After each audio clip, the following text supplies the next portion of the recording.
Do you ever see people doing all the Christian things, saying their prayers, going to church, keeping the rules, but feel those people are miles away from God? In fact, 2,000 years ago, Jesus looked at the most religious people of his time and called them a word that still stinks today: hypocrites. In today's study, we will examine 3 specific words in this passage: hypocrite, tradition, and defile, to uncover why religious checklists often fail us.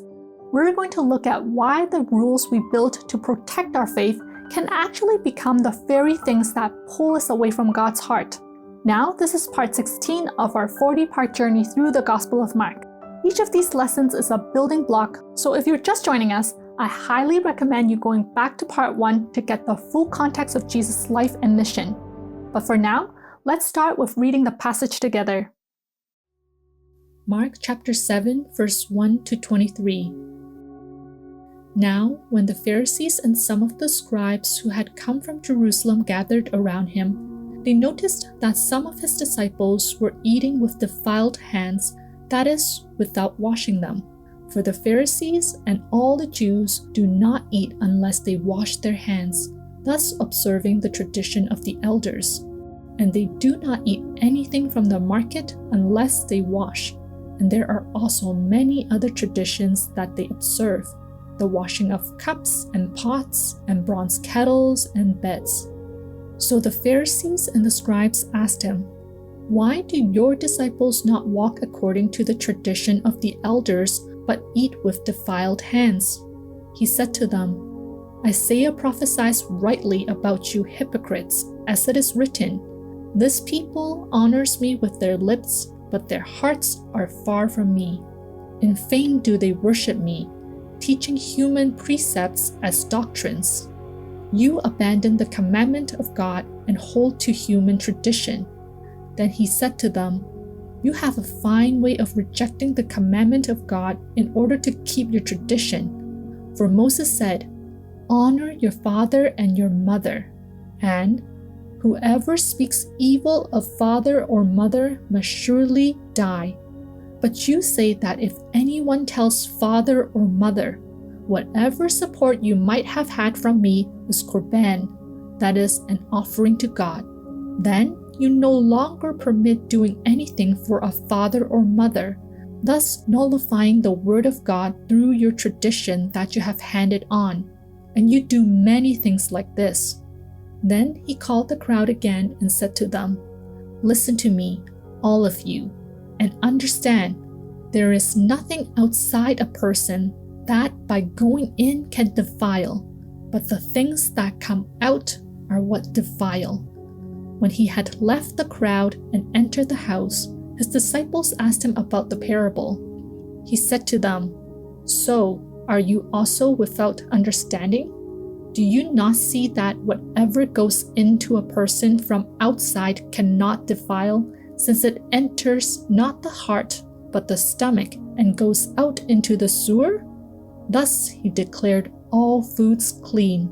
And he said, "It is what comes out of a person that defiles, for it is from within, from the human heart, that evil intentions come: sexual immorality, theft, murder, adultery, avarice, wickedness, deceit, debauchery, envy, slander, pride, folly.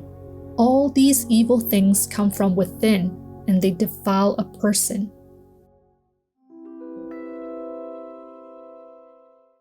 Jesus called the Pharisees and scribes hypocrites because what they did and said on the outside contradicts what was going on inside their hearts.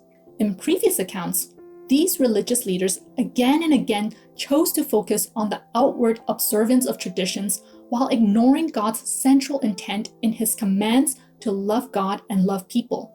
For example, when Jesus dined with Levi and other tax collectors and sinners, the Pharisees saw the violation of traditions instead of rejoicing that these people were turning from their old sinful ways and following God's way taught by Jesus. Also, when Jesus' disciples picked some head of grain on a Sabbath, the Pharisees saw the violation of traditions instead of seeing hungry men in need of food. And when there was a man in a synagogue with a shriveled hand, The Pharisees focused on whether Jesus would break the traditions by healing on a Sabbath, rather than celebrating the healing of a man who had been suffering from his disability.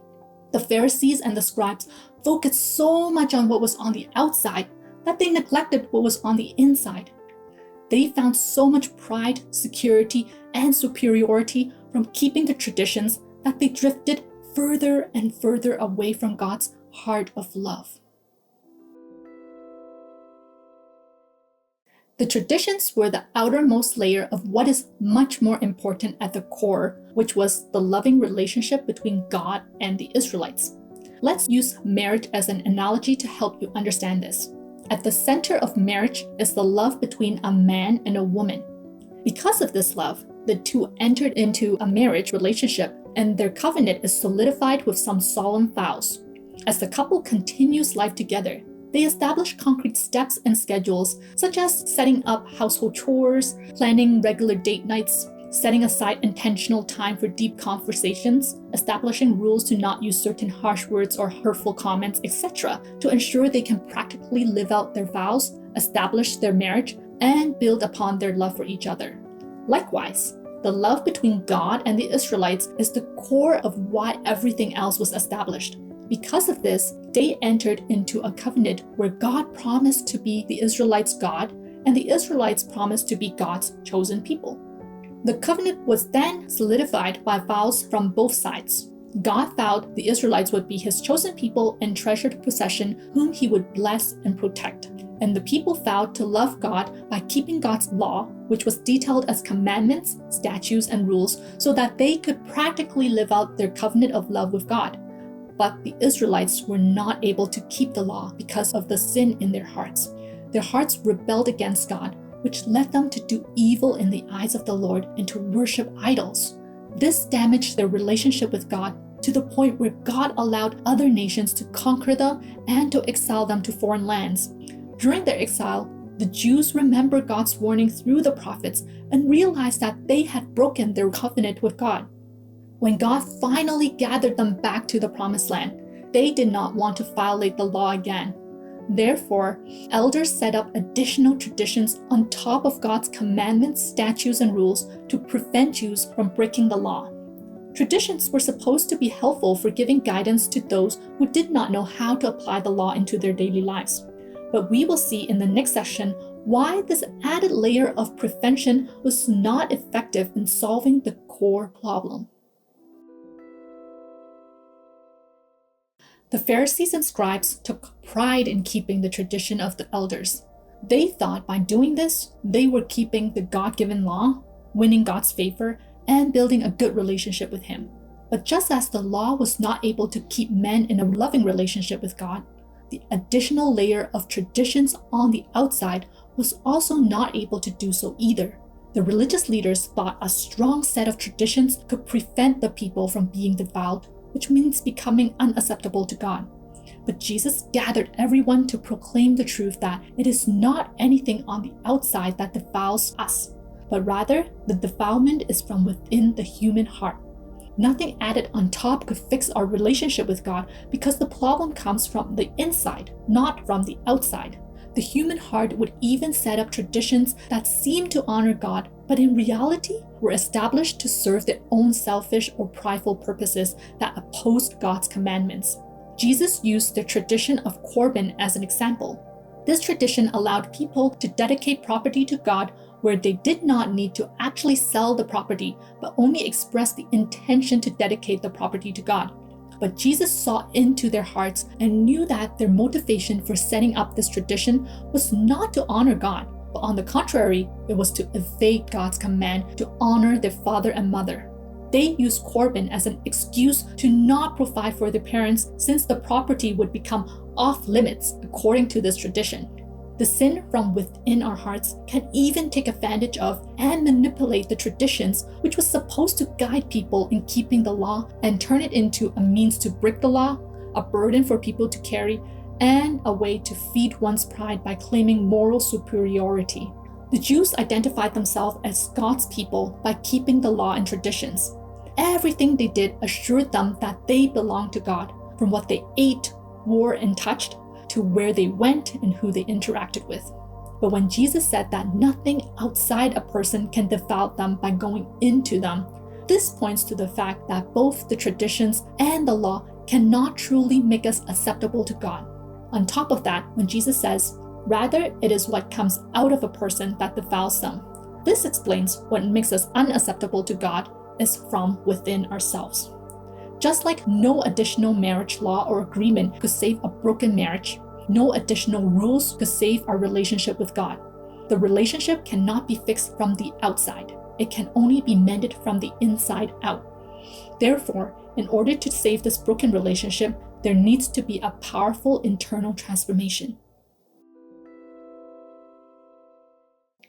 Jesus called the religious leaders hypocrites because what they did and said on the outside contradicts what was going on inside their hearts. Seeing the traditions as being the outermost layer and God's heart and our hearts being the core of that covenant relationship, we come to understand why the law and the traditions could not fix the broken relationship caused by our sin. At the end of this passage, Jesus plainly points out the problem by saying, "It is what comes out of a person that defiles, for it is from within, from the human heart, that evil intentions come: sexual immorality, theft, murder, adultery, avarice, wickedness, deceit, debauchery, envy, slander, pride, folly. All these evil things come from within and they defile a person." Although this passage seems to end on a dire note, later on in Mark, we will see how Jesus can fix the problem of our sinful heart.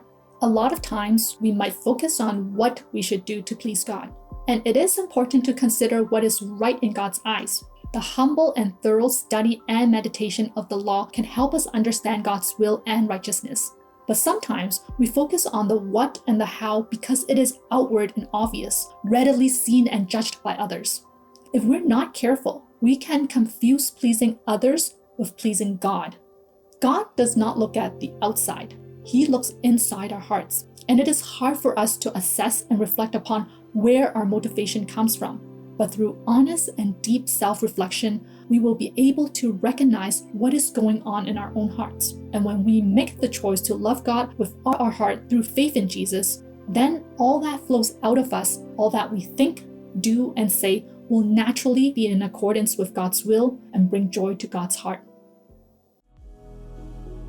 How can we set up traditions that are helpful for living out God's commandments and carry them out in love?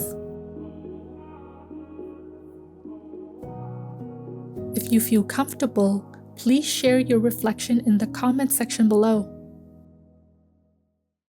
Hopefully, this video helped you see and understand that what God truly cares about is on the inside. Remember, we also have an audio devotion to help you be transformed by God's word. So mark down a time for this audio devotion sometime during this week. After that, you can use this hashtag to illuminate God's transformation in you. Please like, comment, and share so that this message can reach more people. Emmanuel, and God bless.